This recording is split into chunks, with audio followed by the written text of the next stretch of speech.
Taste the Daily. Dindigul மாவட்டம் கொடைக்கானலில் தொடர் விடுமுறையொட்டி சுற்றுலா பயணிகளின் கூட்டம் அதிகரித்து காணப்பட்டது. காலை முதலே குவிந்த சுற்றுலா பயணிகள் இதமான சூழலை அனுபவித்ததுடன் நட்சத்திர ஏரியில் படகு சவாரி செய்தும் குதிரை சவாரி மற்றும் சைக்கிள் சவாரி செய்தும் மகிழ்ந்தனர். மேகமூட்டம் திடீரென நட்சத்திர ஏரியில் இறங்கியதை பார்த்த சுற்றுலா பயணிகள் ஆரவாரம் செய்ததுடன் புகைப்படம் எடுத்து மகிழ்ச்சியை வெளிப்படுத்தினர். சாரல் மழையில் நனைந்தவாறு சுற்றுலா பயணிகள் இயற்கை எழிலை கண்டு ரசித்தனர். நாமக்கல் மாவட்டம் பள்ளிப்பாளையம் அருகே உணவகத்தில் ஏற்பட்ட தீ விபத்தில் பல லட்சம் ரூபாய் மதிப்பிலான பொருட்கள் தீயில் கருகி சேதமானது. கீழ்காலனியில் இயங்கி வரும் சீனி என்பவரின் உணவகத்தில் எதிர்பாராத விதமாக தீ விபத்து ஏற்பட்டு ஓலையால் வேயப்பட்ட கூரை தீப்பிடித்து எரிந்ததில் பல அடி உயரத்திற்கு எழுந்த கரும்புகையால் வாகன ஓட்டுநர்களும் பொதுமக்களும் அவதியடைந்தனர். நீலகிரி மாவட்டம் குன்னூர் எடப்பள்ளி அருகே காடுகளை அழித்துவிட்டு டைடல் பார்க் அமைக்க பொதுமக்கள் எதிர்ப்பு தெரிவித்துள்ளனர்.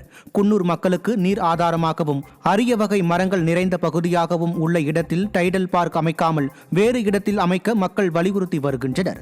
இதனிடையே டைடல் பார்க் அமைக்க தேர்வு செய்யப்பட்ட இடம் செம்மண் நிறைந்த பகுதி என்பதால் அதனை கொள்ளையடிக்கும் நோக்கில் ஸ்டாலின் அரசு செயல்படுவதாக மக்கள் குற்றம் சாட்டுகின்றனர். இந்த பகுதியில் அதிக செம்மண் இருக்கிறனால இந்த அரசியல் பிரமுகர்கள் இந்த செம்மண்ணை எடுக்கிறதுக்காக திட்டம் போட்டிருக்காங்க.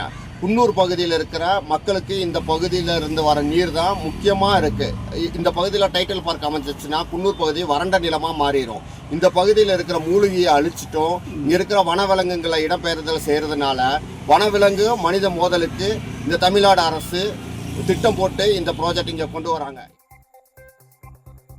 திருவண்ணாமலையில் ஆவணி பௌர்ணமிக்காக பக்தர்கள் குவிந்த நிலையில் வழியில் நிறுத்தப்பட்ட ஆட்டோக்களால் கடும் அவதியடைந்தனர். பக்தர்களை பேருந்து நிலையங்களுக்கு கூட்டி செல்ல வரும் ஆட்டோக்கள் சன்னதி தெரு, கோபால் பிள்ளையார் கோவில் தெரு, முக்கூட்டு சந்திப்பில் நடப்பதற்கே வழியின்றி நிறுத்தப்படுகிறது. இதனால் பக்தர்கள் கடும் அவதியடைந்த நிலையில் அப்பகுதியை ஒருவழிப்பாதையாக மாற்றவும் ஆட்டோக்கள் கட்டணத்தை ஒழுங்குபடுத்தவும் விடியா அரசுக்கு கோரிக்கை விடுத்துள்ளனர்.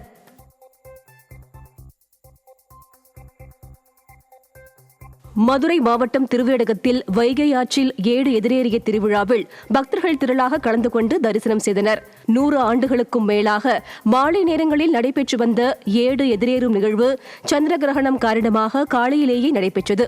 இதற்காக திருவேடகம் ஏடகநாதர் கோயிலில் இருந்து விநாயகர், முருகன், திருஞான சம்பந்தர் பட்டு சப்பரத்திலும் குளச்சிறை நாயனார் வெண்குதிரையிலும் வீதி உலா சென்று வைகை ஆற்றில் எழுந்தருளினர். இதில் திரளான பக்தர்கள் கலந்து கொண்டு சுவாமி தரிசனம் செய்தனர். நாகை மாவட்டம் வேளாங்கண்ணி பெரிய தேர்பவனி விழாவை ஒட்டி ஏராளமான பக்தர்கள் குவிந்தனர். புனித ஆரோக்கிய மாதா பேராலய ஆண்டு திருவிழா கடந்த 29ஆம் தேதி கொடியேற்றத்துடன் தொடங்கிய நிலையில் விழாவின் முக்கிய நிகழ்வான மின் அலங்கார பெரிய தேர்பவனி இன்று இரவு நடைபெறுகிறது. நாளை மாதாவின் பிறந்தநாள் விழா நடைபெற உள்ள நிலையில் காலை 6 மணிக்கு தஞ்சை ஆயர் சகராஜ் தம்புராஜ் தலைமையில் திருவிழா சிறப்பு கூட்டுப்பாடல் திருப்பலி நிறைவேற்றப்படுகிறது. மாலை 6 மணிக்கு திருக்கோடி இறக்கும் நிகழ்ச்சி நடைபெறுவதால் பக்தர்கள் கூட்டம் அதிகரித்து வருகிறது. நாகப்பட்டினம் மாவட்டம் அக்கரைப்பேட்டையில் உள்ள மீன்பிடி துறைமுகத்தில் அதிகாலை முதலே மீன்கள் வாங்க வியாபாரிகள் மற்றும் பொதுமக்கள் குவிந்ததால் கூட்டம் வழக்கத்தை விட அதிகரித்து காணப்பட்டது. தொடர் விடுமுறையை முன்னிட்டு மீன்பிடி துறைமுகத்தில் அதிகாலை முதலே மீன் விற்பனை களை கட்டியது. சிலர் இரவே வந்து காத்திருந்து மீன் வாங்கிச் சென்றனர்.